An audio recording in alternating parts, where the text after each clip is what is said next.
కాకినాడ నగరంలో డిఆర్డీఏ ఆధ్వర్యంలో ఏర్పాటు చేసిన డ్వాక్రా ఉత్పత్తులను కొనుగోలు చేసి ఆదరించాలని కాకినాడ జిల్లా జాయింట్ కలెక్టర్ అపూర్వ భరత్ కోరారు. కాకినాడలోని ప్రభుత్వ ఐటీ ఆవరణలో ఏర్పాటు చేసిన డ్వాక్రా ఉత్పత్తుల స్టాళ్లను ఆయన ప్రారంభించారు. సుమారు 150 వరకు స్టాళ్లను ఏర్పాటు చేస్తామని, వివిధ రకాల వస్తు ఉత్పత్తులను వీటిలో ఉంచామన్నారు. వివిధ జిల్లాలకు చెందిన ఉత్పత్తులను ఈ స్టాళ్లలో ఉంచినట్లు పేర్కొన్నారు. సుమారు 10 రోజుల పాటు నిర్వహించే ఈ స్టాళ్లను సందర్శించి కొనుగోలు చేసి వాటిని ప్రోత్సహించాలని జేసీ అపూర్వ భరత్ సూచించారు. అనంతరం ఏర్పాటు చేసిన సభలో ఆయన డ్వాక్రా మహిళలను ఉద్దేశించి రాష్ట్ర ప్రభుత్వం మహిళల ఆర్థిక స్వావలంబనకు ప్రాధాన్యతనిస్తోందని చెప్పారు. కళావేదిక దగ్గర ఏర్పాటు చేసిన సాంస్కృతిక సాంప్రదాయాల నృత్యాలు అలరించాయి. ఈ కార్యక్రమంలో DRP PD G Srinivasarao, Venkateswararao, APD Jilani తదితరులు పాల్గొన్నారు.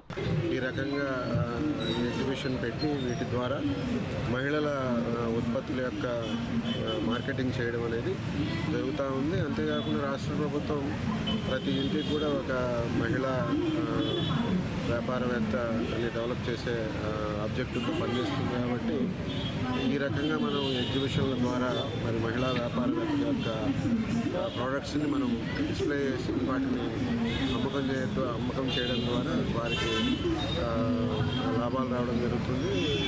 ఈ సంవత్సరం ఈ 120 స్టాల్స్ ద్వారా మేము ఒక 1 crore నుంచి 1.5 crore దాకా సేల్స్ జరిగే అవకాశం ఉంటుందని చెప్పి ఎస్టిమేట్స్ వేస్తూ ఉన్నాం. సో ఈ అవకాశాన్ని కాకినాడ జిల్లా ప్రజలు, కాకినాడ పట్టణ ప్రజలు అందరూ కూడా ఉపయోగించుకొని మనకి రాష్ట్రంలో ఉన్న అన్ని ఏరియాల నుంచి వచ్చిన ప్రోడక్ట్స్ని మీరు కొనుగోలు చేసి మహిళల్ని సపోర్ట్ చేస్తారని చెప్పి భావిస్తున్నాను. Thank you.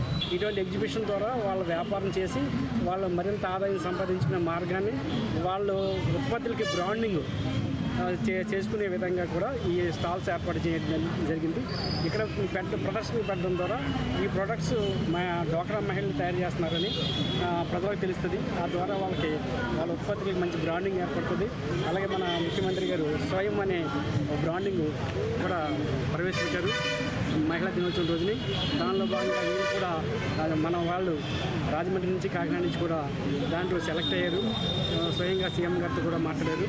అందుచేత ఇది మంచి అవకాశం.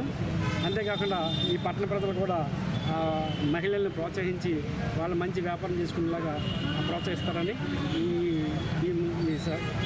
ఈ సందర్భంగా వారిని కోరుకున్నారు. కాకినాడ నుంచి 6 అండి, రాజమండ్రి నుంచి 4 పెట్టారు. ఓకే.